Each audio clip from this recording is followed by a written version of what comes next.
Sentire Media. Ciao a tutti and welcome to Venice Talks, a podcast series dedicated to Venice in Italy. I'm your host, Monica Cesarato, a Venetian food and travel blogger. Join me as I share my insider knowledge to help you explore Venice at 360 degrees. In this weekly podcast, we'll dive into the heart of a city, uncovering hidden stories and connecting with the people who make Venice unique. The artisans, the writers, the fashion designers, the bloggers, the journalists, and more. Let's break free from cliché and discover the true essence of Venice, not just the monuments, but the vibrant people, the Venetians. Experience Venice the right sustainable way.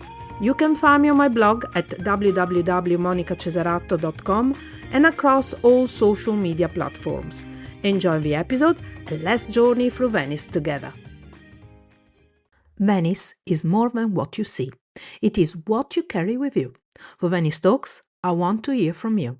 Send me via email at info@monicacesarato.com a short audio clip, maximum 1 minute, and talk about what you love about Venice. It can be a place, a moment, or a simple detail. Stay connected for new episodes and share your thoughts in the comments. Send your audio and take part in Venice Talks. Your voice may appear in the podcast. Welcome back to Venice Talks, Season 4, Episode 5. Hi everybody, welcome back to Venice Talks, to another great episode. Today, my special guest, I'm already getting all excited about it, is Professor Brian Brazeau, the Academic Director of the Warwick Venice Centre. Hi Brian, how are you? Hi Monica, I'm doing well, thanks. It's great to be on the podcast. Thanks for having me.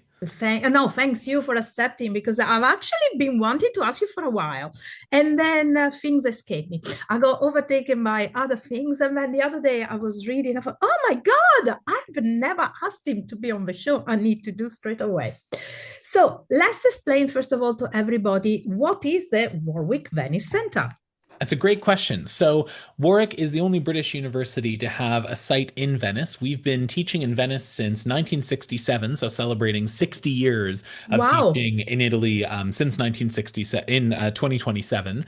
And the Warwick Venice Centre, it really started as a space where history and history of art would teach students. So this is our 8th site in Venice. We've moved around a little bit. And we began with a history term and a history of art term, the famous Venice term. This was something that some visionary professors back in the 1960s and 70s thought was really important for students, bringing them down to Italy so that they could really have a sense of, experiencing the things that they were studying, understanding the way these cities worked, understanding the art, but also understanding it in situ, which is really important. Over time, the Warwick Venice Centre has grown. We now have modules from, again, history and history of art who deliver their terms, but we also have a number of short-term modules that are offered by the liberal arts department, that are offered by the business school, classics, and we have an increasing number of departments that are signing on as well to deliver more teaching and learning in Venice. But that's only one side of what we do. We're also a space where we're trying to foster research collaborations. We're really keen to foster close research collaborations and links with Venice and with Europe. Warwick is a member of the Utopia Alliance, which Ca' Foscari is also part of. We're part of the Guild as well. And Venice is a sort of space where we can bring together all of those really, really interesting research links and work on things together, like grants, like different projects. We recently had a project called the Marco Polo International Project that was run with the Archivio di Stato in Venice, and it was nominated by Times Higher Education for an international collaboration of the year. We didn't win, unfortunately, but we were shortlisted, which was exciting. And one of the last things that we do is we're really keen on public engagement. So we're really, we value the fact that we are not just some space in Venice for our students to come to. We also want to be a space that serves the interests of residents. So we try and have a number of events where and when we can, like public lectures, which we had one of in November, different book launches. We have one coming up in February, trying to have more and more events in Italian and really to kind of be integrated into the social fabric of Venice and finding ways to give back to the city as well. Okay, can I stop you there for a second? Of course. So you literally just answer every single question I had. To my listener, the episode is finished. Ciao, see you later. You literally we went through in literally 5 seconds every single question I had to ask you. So let's start from the beginning. Where are you based in Venice, first of all? So I'm Now. in Venice. I'm in Venice usually once a month for a couple of days, and then I'm No, there. I'm talking about the center. Where is he Oh, I'm actually? sorry. Where Yes, is the it? Yeah, it's center. So okay. the Then we center talk is about you. the center is in the Palazzo Giustinian Lolin. So it's where the Fondazione Levi is. We work Okay. and collaborate with them, and we're on the second floor of the Palazzo Lolin. So right on the Oh, Grand Canal, very close to the Accademia. Quite. okay. And how many students do usually come and take part in this at the center? And how long do they stay for as well? So we have students, it depends on the year, but we have an increasing number of students. So far this year, we've already had 100 students come through the center, and we're Oh, planning okay. to have probably another 40 or 50 come through in the coming months, up until sort of July at the end of the academic year.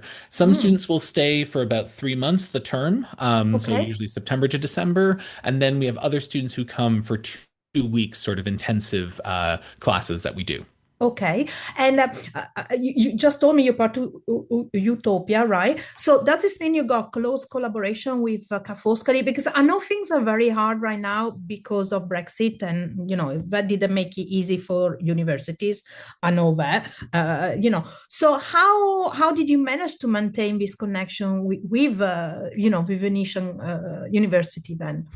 That's a good question. I mean, I think in a sense, Brexit kind of galvanized us. We were always in a university that was very involved in Europe, and post Brexit, post 2016, Warwick really made a commitment to retaining a space in Venice, retaining that involvement with Europe, retaining those close relationships with Ca' Foscari. So we have a number of research collaborations that have happened. UK universities are now part of Horizon Europe again, so we can bid for that. Mhm. We will be rejoining Erasmus in 2027, which is quite Thank exciting. God. We're looking forward to that. Yeah, So thank it God. hasn't been easy with Brexit and with COVID, but I think a lot of the university's sort of positioning has really been on valuing those European relationships, finding ways to build those. And we've really tried to do that in both research and education. Okay. So Venice is one of the few cities in the world where the past is probably more alive than the future, considering, the old city. How does the physical and historical presence of Venice shape the cultural and academic mission of your center? Oh, that's a great question. I mean, I think part of it, if we look at sort of the history and history of art terms, those involve a lot of sort of site-based field trips where the students will be taken out to museums, out for different Mhm. walking tours of the Rialto, really thinking about, how Venice functions. And then we also have other modules that really look at kind of Venice from a trans-historical perspective. So I got started teaching in Venice, working on sustainability, Mm, and I began to look at, the way that the Serenissima managed of its course. forestry, the way that it managed, different natural resources. And I started to get my students to think about, well, wait a minute, was Venice more sustainable in the past than it was today? We have this idea of Mm, progress that things continually get better. mhm, It's not always the case. So it really gets students to think about the kind of lived past of Venice. And as you say, Venice is somewhere where the past is constantly present, right? It's mm, always something that's coming back. We have other sort of historians of art who look at things like conservation. We work very closely with mhm. Venice in Peril, and we think Okay. about how do we maintain the past, and what are the costs of maintaining that past? When we Mm. think about things like population development, over tourism, and a number of the issues that Venice faces today. Mm. It must be very interesting for the student to come in a city like Venice where it's unique. There's no debating that. But also, it's not just unique as in the looks of it, but also the challenges of everyday life. I mean, it's got its own rhythm. You cannot go fast in Venice. We all know that. And you have a high water, and wherever you go, you have a walk, or you're forced to take a boat or whatever. How intense is this for the kids? Because I can imagine that this young student, assume they're all in their early 20s, yes, more or less. The Okay. vast majority, yeah. Yeah. Coming from, above all, as the years gone by, these kids that are all fast, fast, fast, everything, technological. And then all of a sudden they arrive in Venice where even Wi-Fi doesn't work. Mhm. Uh, how does it shape them personally and professionally? Have you seen, do many of them come back, or once they've been, they said never again in a place like Venice? Yeah, it's a great question. I mean, with my own experience, and I've been teaching in Venice since about 2019, it's transformative. It really it changes students in so many ways. Many students say it's their favorite part of their, several years at university. We've had students who have come to Venice, then they come back in future years. And I think, as you say, there's something about the different paces of life in Venice. I think it's also a question of the different rhythms, right? As you mentioned, the Acqua Alta, which we have different rhythms of, but also, you look at the rhythms of the tides. You can even think of the rhythms of tourists, coming in at different Mm, times of day, leaving at different times of day, finding those moments of quiet. And once the students become attuned to those rhythms, things seem to shift, they change. And I know personally students have told me they've been very happy. I also know it when I see the smiles on their faces. I mean, mm. one of the things that I often do with students is we take them out in a bragozzo, out into the Oh, lagoon, into the I want to do that. Yep, Oh, over I to never San done that. Erasmo. And there's just a day like that out in the lagoon. You see Yeah. the students just, lightening up. It's incredible what that can do for them. It also, I think, helps highlight the fact that Venice is not just the built city, it's not just a dead city. Venice is a Mm, really complex ecosystem. It's the complex absolutely. ecosystem of the lagoon, the city, the people, that all fit together in a really crazy and complex way. I think it was interesting what you were talking about before about learning from the past is what really Venice can teach that is still so contemporary today. I mean, just on basic things, the way the city was built, the way, I mean, my book is coming out pretty soon on the artisans, the way everything was, was run with the guilds of the confraternities, something that we never even dream Mhm. about nowadays. What unique research opportunities does Venice offer that other cities cannot, in your opinion? I think Venice offers a number of different really interesting research opportunities. I mean, first and foremost, if we look at just the archives that are available between the Marciana, the Cini, the Archivio di Stato, Mhm. there's so much available there for students who want to go into the archives, but also for students who want to think about, looking at things like public health, for example. So thinking Mm. about a very pedestrian city where many people walk, many people are much more active than in other cities, and yet a city that has some of the worst air pollution in Europe, right? One of these really I interesting know. contradictions. I know it's unbelievable we do. Yeah, but that's because of of Marghera, and I think Mhm. also where we are located. I don't know. I hear so many different kind of reasoning behind it. But it's I true, it's true. I never even realized that. I I thought think there's London also was, but There's also a lot of really interesting, I think, social research opportunities as well in Venice, right? Looking mm, at things like demographics, looking at, residents, looking at questions of belonging, mm, looking at, what is a city when its number of residents continues to go down? How yeah, can we look at problems of over tourism? And what I always tell students and researchers is Venice functions as a mirror on the world. Venice is really the space where we can see all of the contradictions of our world, all the contradictions of the system in a really, really intensive sort of short space. And that's yeah. fantastic. In the same way the Biennale brings together all of these different countries into one space. And I won't get into the complexities of the Biennale and the city and everything, Yeah. but there is something there where we really have the world in Venice and Venice in the world. So I think as a research space and as a learning space, it really is this incredible global and international city, while at the same time being this wonderful village. Yeah, I always think that unfortunately, what happens if it happens in Venice, then and it goes wrong, then it will not work anywhere else. It's Mhm. like the famous tax that the city is keeps wanting people to pay to come, and I'm one of those against it, and I was proved right because people are not paying it now, and it just didn't make any difference whatsoever on Yeah. the amount of tourists. But never mind. As you were saying before, beyond teaching, your center hosts public events, talks, book launches, cultural moments. How do you see the role of a center within Venice as a local community and not just an international academic audience?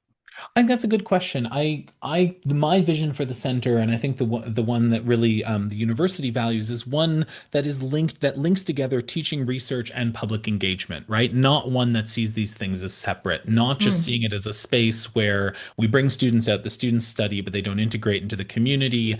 I think it's important to have events that are open to residents. It's important to work with local groups. We've worked with a number of different local organizations. I mentioned Venice in Peril, but in the past, mm, we've worked with We Are Here Venice. Uh, mhm, I work with IES Farm in Sant'Erasmo. We've worked with mhm, other sort of resident groups and things.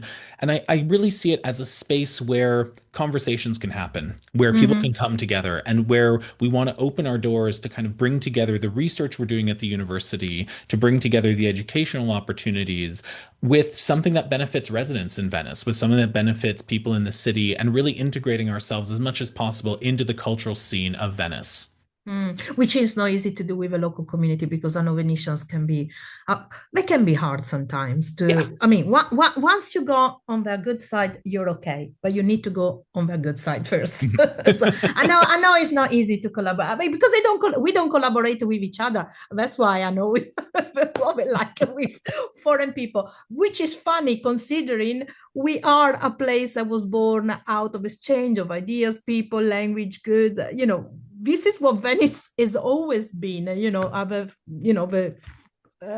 From frontiers of meeting people from all over the world. Listen, looking at, I must say, right? Is it Warwick or Warwick? How do It, you pronounce it? I mean, you can pronounce it however you like, really. We call it Warwick.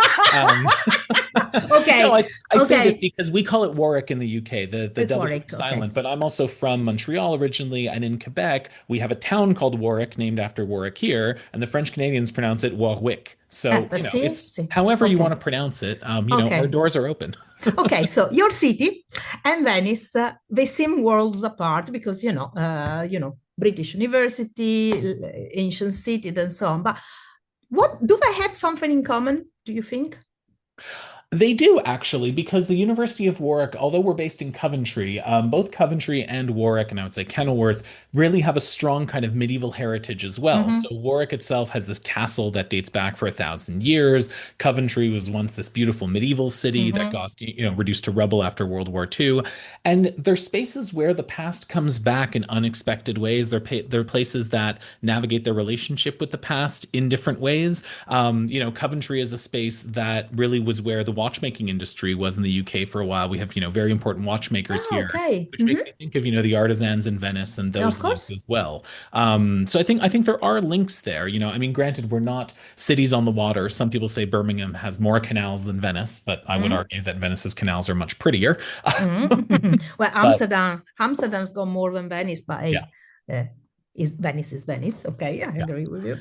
Well, So, how did you end up then in the UK from Canada? that's a great question. So And, I and and when did you end up there? Because that's So I important as first, well. I mean, maybe I should start with when I first fell in love with Italian studies, and that will get us to this point. Okay, go So on. in my first year of undergrad, I read Dante in translation, the Divine Comedy. I read Cervantes in translation, and as you do when you're, 17 and ambitious, I decided I would learn Italian to read Dante, and I would learn Spanish to read Cervantes. And of course, I'm laughing, you know why?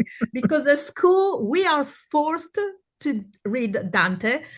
Nobody, I'm talking about when you're kid, not when you go to university, but when but we started reading it from about, I would say the age 10, 12. I mean, like Shakespeare, when you're Mhm, young, mhm. whatever. And we all hate it because they force us, nobody understands it. It's thick as God knows what, and you need to read it with a translation from old Italian. And it makes me laugh that you wanted to learn Italian.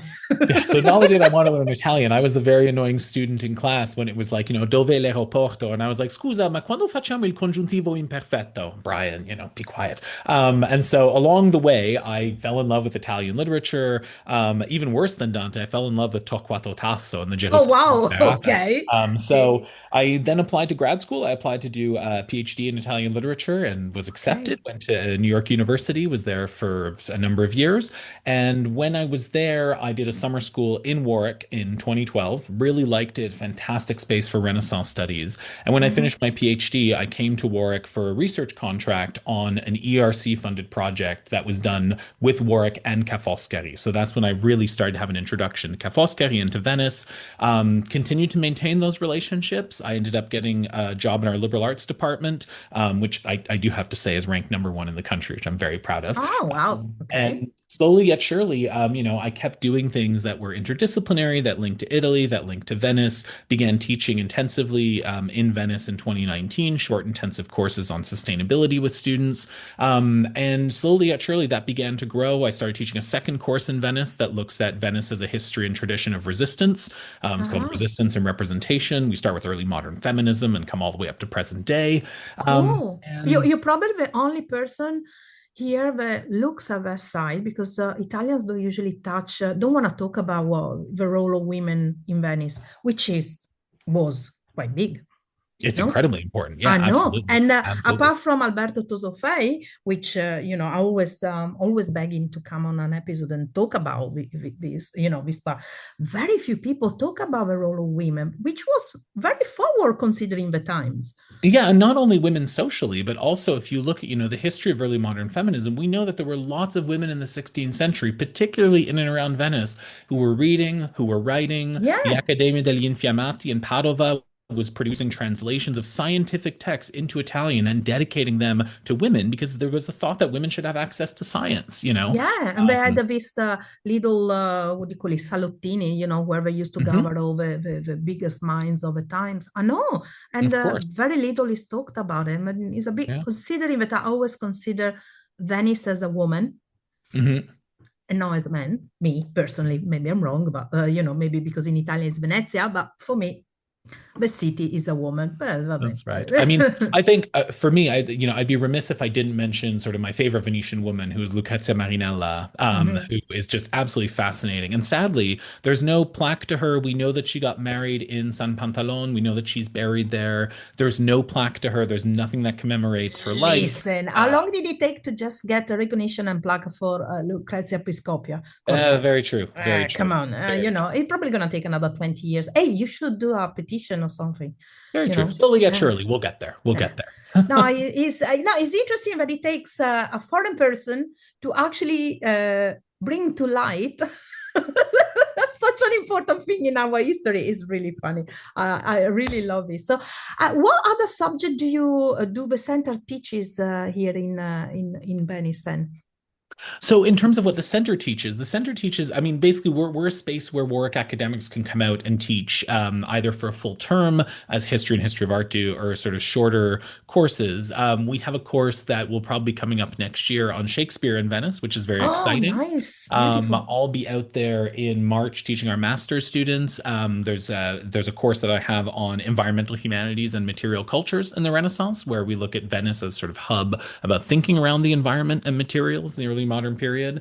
Our Cool. business school teaches classes on luxury leadership in Venice. Oh, They used wow. to bring the students to the Fondaco dei Tedeschi as a kind Oh. of case study. Now it's a different kind of case study, I think. Exactly. What not to do in Venice Exactly, or exactly. in the world. But we really see Venice as a space that can provide really unique educational opportunities across a wide range of subjects. Of course. It's so I find it so interesting that we are so good at teaching others, but so bad at actually implementing what we're teaching in this country, Mm. in the city. Because vabbè, that's another story. Let's talk about something else. Go on. Right. So, and what do actually, my curiosity, because we have a big problem in Venice with housing. Where do Mm. your students stay? So, as much as possible, we try to discourage our students from staying in Airbnbs and things like Hmm. that. I literally Okay. teach classes and sessions where we look at the problems of these short-term rentals in Venice and the Hmm. impact they've had. So, when possible, we try to see if our students can stay at places like Camp existing student accommodations, things like that. We also, sometimes we'll look at, hotels that aren't terribly expensive. Of course, students who are there for the term for a longer period of time will get an apartment, but that's done usually through agencies and agents. Right, And we have okay. many students now who are staying over on Lido. They find it much nicer. They'll commute in. We do have some students who choose to stay in Mestre as well. Not too many choose to stay on Giudecca, which is sort of my favorite area. So I know, that's and it is, it's quite nice. So, isn't it funny? Maybe you should start building like a kind of network of accommodation. Because right now, obviously, Airbnb. No, it obviously doesn't work anymore. Okay, Mhm. there's too many apartments for rental, and I think more, proprietors, owners are thinking of, renting a little bit. I'm not saying long term, but longer terms. Mhm. Might be an idea to build a network of uh, owners that don't want to do the bookings and stuff like that Mhm. anymore. I mean, we Uh, sort of have that with our the real estate agencies that we work with in okay. Venice. So we have a number of agents who work with us regularly. They know us, they know the students, Oh, that's and good. those owners know that they're renting to students, and sort of it's not having as negative an impact on the city as it would if it were Exactly. short-term Exactly. rentals. Good, good, good, good. And hold on, because a year ago, because you answer all my questions right at the beginning, you threw away all my schedule. I had all my list of questions and then things. Okay. So that's another thing I wanted to ask you about the students, but yes, just escaped from to me in one moment ago. Oh gosh, I'm going into a blank right now. Never happened in That's four okay. I mean, can season. can I ask you a Fourth question, season. Yeah, Monica? of course. Yes, So, why not? so I'm a huge fan of your books, Andar per Thank you. Paris, Andar per Isolé. They're Thank you. fantastic. I think they're Thank you. really Thank nice, you. very accessible. My question is, do Yeah. you have any plans to, other than this other book that's coming out on artisans, do Mm. you have any other plans to release sort of recipe books, to release other guides to restaurants? Are you looking So, at more widely so, in the lagoon? yeah, I got loads of plans in my head. The problem is finding the right publisher, because my publisher so far, the only reason why he allowed me to do the artisan books is because I had to first do the island books. The recipe one, I doubt he will allow me to do it, because that's not the kind of publisher he is. I have an idea of something. Restaurants is already told me not, because he said otherwise it becomes is a bit hard to put the restaurants down, because as you well know in Venice, somebody opens, you go, you love it, 6 months later it's gone, Yeah. or is sold it to somebody else, and it goes from being gorgeous to being absolutely terrible. And I see this every day. If you notice, I don't talk too much about restaurants. I do sometimes, but the people that I talk to usually is people that have been there for years and years and years, and I know they will be there for a long time. So that one I know. I actually have a project in my mind. So if there's any publisher out there, please, I need you. I Mhm. actually want to write a book. It's already in my head, and I already start putting it down in collaboration with two Korean chefs Hmm. to compare Venetian cooking to Korean cooking. Oh, wow. Yeah, but trying to as comparing it as to find the common ingredients, the common recipe, things that we have in common rather than the differences, starting from each ingredient. So, given, I don't know, onions, what do Koreans do? What do Venetians do? Fermentation or preservation. How do Hmm. Korean preserve? How do Venetian? Because Korea, in a way, is a much bigger version of Venice, because it's on water. They use a lot of fresh ingredients, fresh fish, fresh meat, and their style of cooking, when I went there, I realized is very similar to Venetian cooking, as Hmm. in, fresh ingredients, and you have to taste the ingredient. It doesn't have to be smothered with loads of other too many spices. A little bit like maybe you do in the south of Italy, maybe like you do in China, or so on. Yes, they do use chili. I get it. They use very spicy. They can be very spicy, but not necessarily. A bit like Venice in a way. So, if you know anybody out there, if you know a publisher that is, yes, my idea will be, yes, I will try to come out with. Thank you. I'm very glad to know that somebody wants my recipe. Yeah, You no, I haven't mean, eaten my food then. No, I'm very good at taking people's recipe and make it good. So that's good. No, it's I would like to, but it's not easy because I think now a part of it there are tons of cookbooks about Venetian food. that's right. Yeah, so, some much better than others. Eh, Thank you. I totally agree with that. And I'm sorry about the people that wrote Venetian recipes in English, but I always think that a book should start from where it comes from first. Mm. I saw some. I have some friends that wrote books and are very good. I'm very happy, but they show me before they went to print, so I had my say a little bit.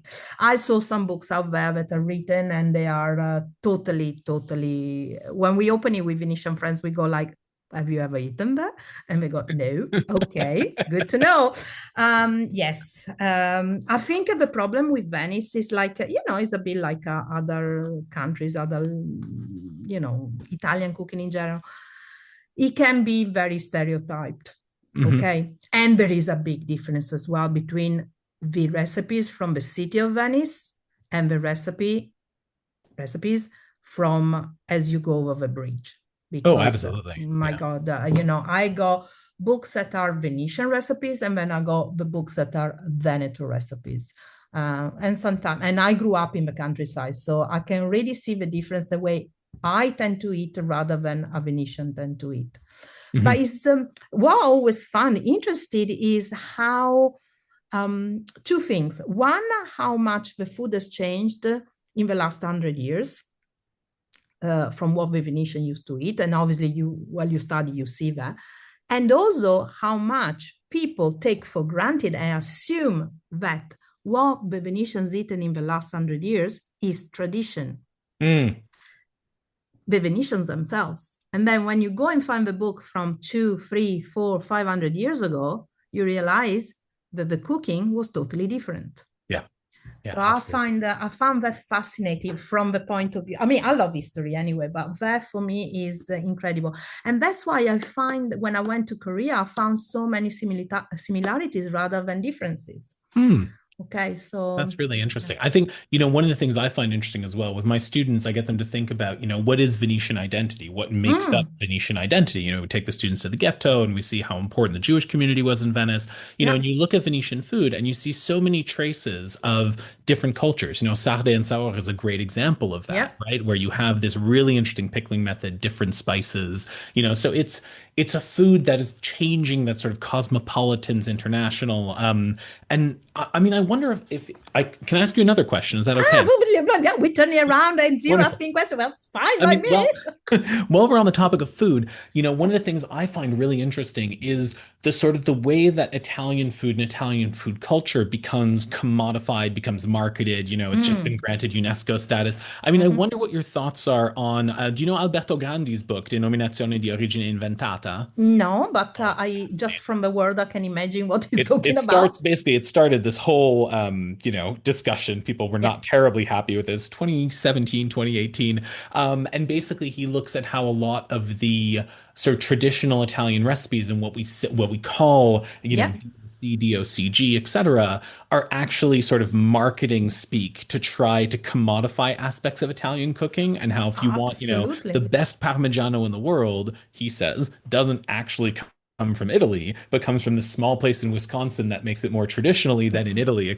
Anyways, it stirred a whole thing up. But I'm wondering, just even with Venetian food, I mean, how do you think that the representation of it to tourists, the sort of commodification of it, is problematic? I mean, how can we showcase the best aspects of it while Well, resisting the idea of kind of freezing it? I think a problem. I mean, I've been talking about this for since I start. When I started blogging years and years ago, because that was a problem that I noticed when I was talking to tourists. I used to have a bed and breakfast, and I remember they used to come to my house and telling me, "Oh, we ate so bad in Venice," and I keep thinking, "How could you have eaten so bad in Venice? The food is great." Because of course there was two different type of restaurants, but one for the tourists and one for the locals, and they start to come out, let's say, from the 60s, 70s, when you start to have the people from the Jesolo, all the coastal areas, Heracles, Jesolo, that area, the tourists used to come into Venice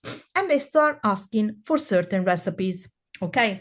Hmm. Venetians are merchants. We all know DNA. There's nothing we can do about it. It's 1600 years of DNA that it will be impossible to delete. Okay. And because they're merchants, they didn't go like the Tuscans, like the Roman people say, hey, you're in my house, you eat my food and you eat it the way I cook it. No, Venetians are merchants. And it was more important about selling rather than keeping face. And they start selling the stereotypes.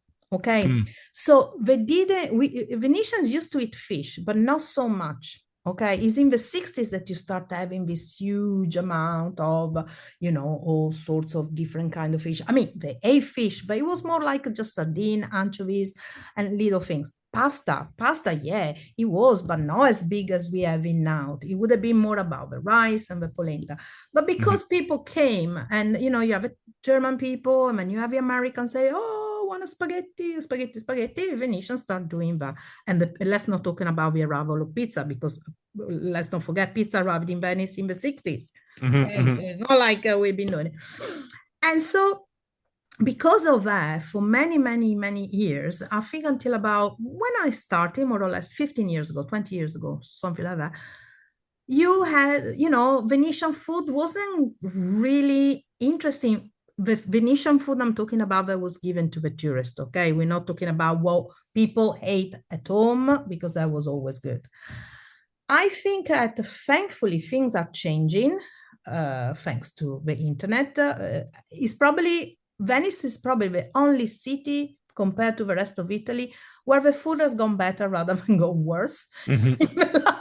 in the restaurants. Okay, as in you have to. I mean, I don't know, but personally, I find there are less and less tourist traps and more, let's say, decent. I'm not talking about the takeaways. I'm talking about more Yeah. like a small restaurant, a small osteria, and so on. The takeaway, like the pasta to go, I don't consider was okay. They're not Yeah. Venetians. They have nothing to do with us. But I see that there has changed. So I think you can do something about it. Yes, I mean, come on, let's talk tiramisu.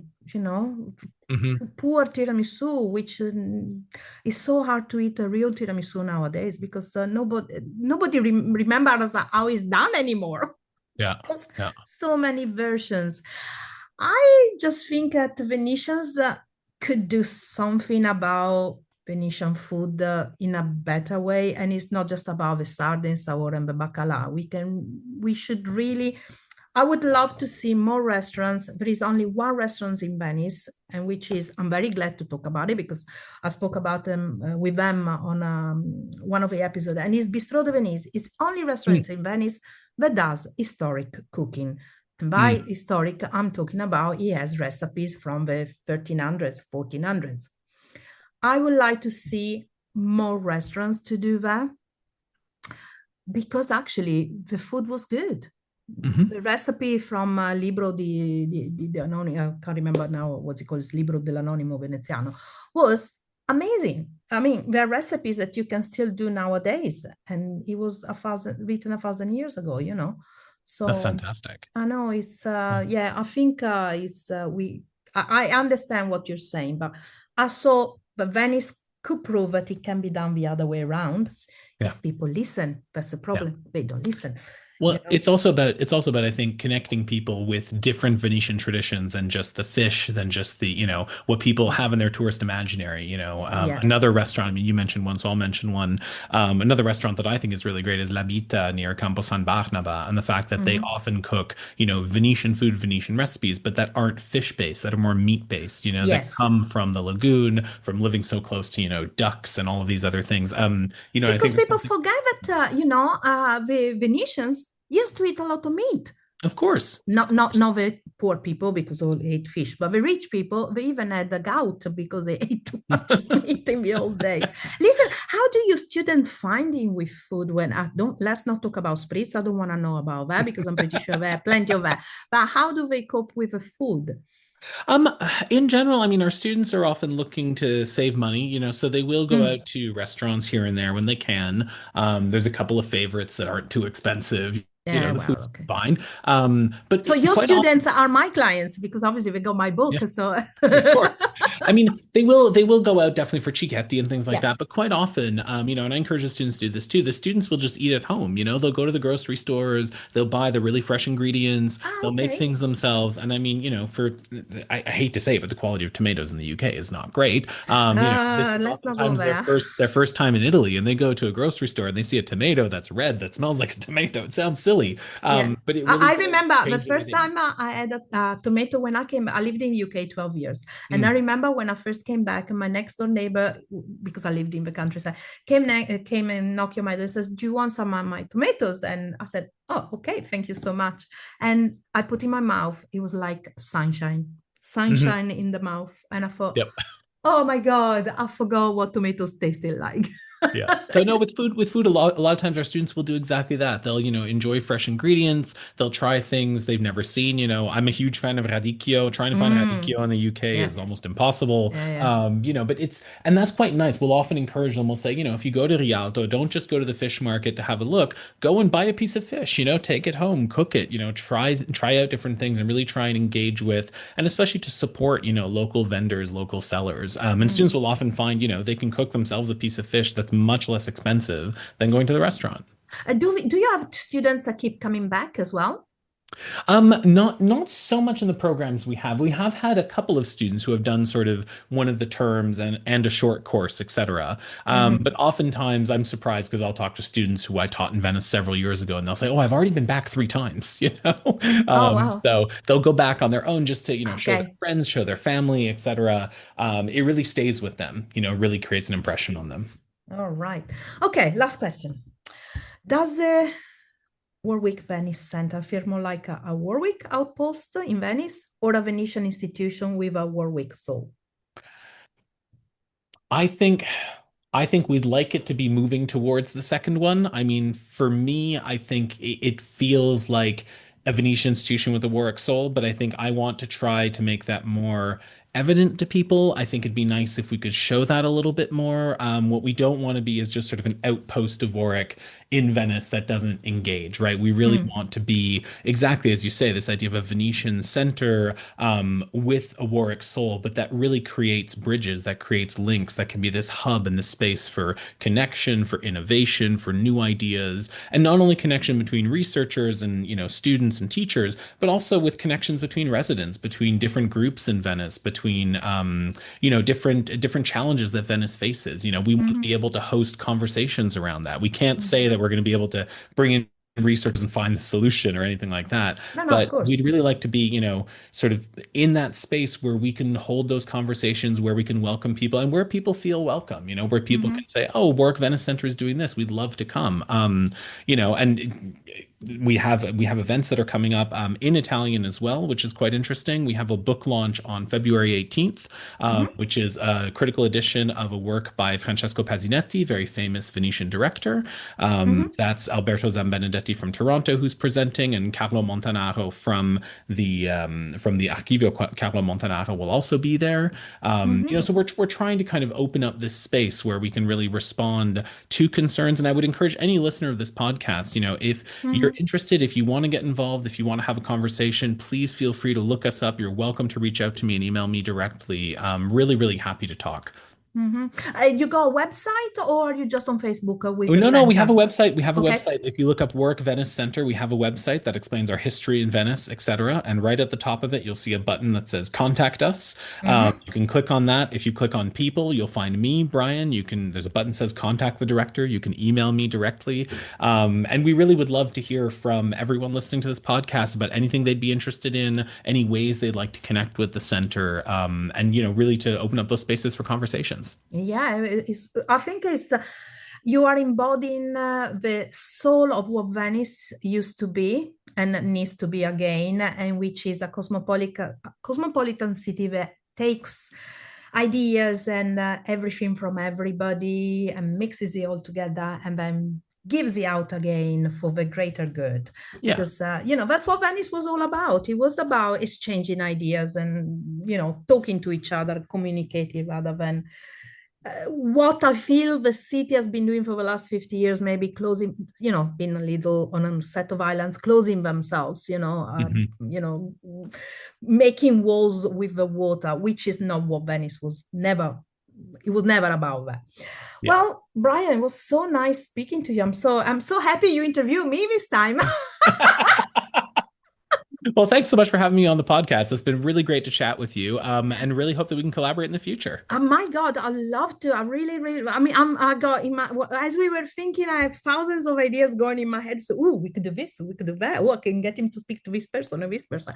I think as the greatest, I think, opportunity for Venice is to create again a great network of people that work together. That's, I think, the only way that Venice can survive, because Well, and I think also to connect all of the great work that's being done in Venice. Venice is yeah. very much a living city. It is not a dead city, and I think that's really important to emphasize. There's lots of people who are innovating, who are doing great things artistically, intellectually, culturally in Venice, and I think we want to try and highlight those stories. That's so Yeah. important. That's why I think your podcast is so important. Well, I think also, and then after this we close because the time is going, but I noticed something. There is a new generation of artisan entrepreneurs, restaurant people, just this new generation of kids between 25 to 40-ish that still believes that things can be changed. I think my generation, we are a bit like, we're tired. Mhm. I see when I go interviewing people around, even for the book, the difference that I got from when I was interviewing the older artisans and the newer artisans, the new ones coming about, totally different kind of attitude just by walking into the shop. But when I walked, I'm writing a book on the artisan, and the older artisan will look at me. Oh, really? I walk into the young ones and I was like inside for an hour because they were asking me, we were talking about this. And, it's, I think I keep saying people, Venice is alive and kicking. It just needs to be shown that it's alive and kicking. Yeah. Okay, thank you so much. And I hope to see you in Venice soon then. Yes, thanks so much, Monica. Hope to see you Okay, soon. Take care. thank Thanks for you. having me. Ciao. Okay, thanks. Ciao, Bye-bye. ciao. Thank you again, Brian, for the wonderful chat. You can find Brian at www.warwick.ac.uk/about/campus/Venice. Thank you again for listening.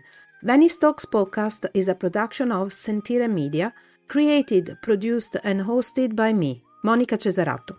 Follow Venice Talks wherever you get your podcast, and if you want to book a food tour or a cooking experience with me, you can find me over at www.monicacesarato.com and on all social medias with the handle @monicacesarato, where you can follow my adventures around Venice. And don't forget, if you love this episode, please rate it and leave a review. It's very much appreciated.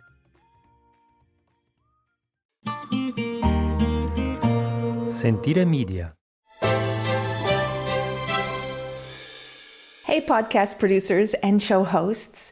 Do you want to join a podcast network that celebrates all things Italian? At Sentire Media, we understand the allure of Italy and its unique culture. Our devoted team of hosts and producers are all driven by their shared passion for Italy. And we work tirelessly to create the best lifestyle podcasts and content that will whisk you away to the very heart of Italy. With us, you can savor the mouth-watering flavors, get lost in the stories from the past, break down the cultural barriers, and truly immerse yourself in the vibrant traditions of this intoxicating country. If you have a great podcast idea or are already in production and would like to join Sentire Media, head over to sentiremedia.com, that's SENTIRE media.com, and find out how to submit your show.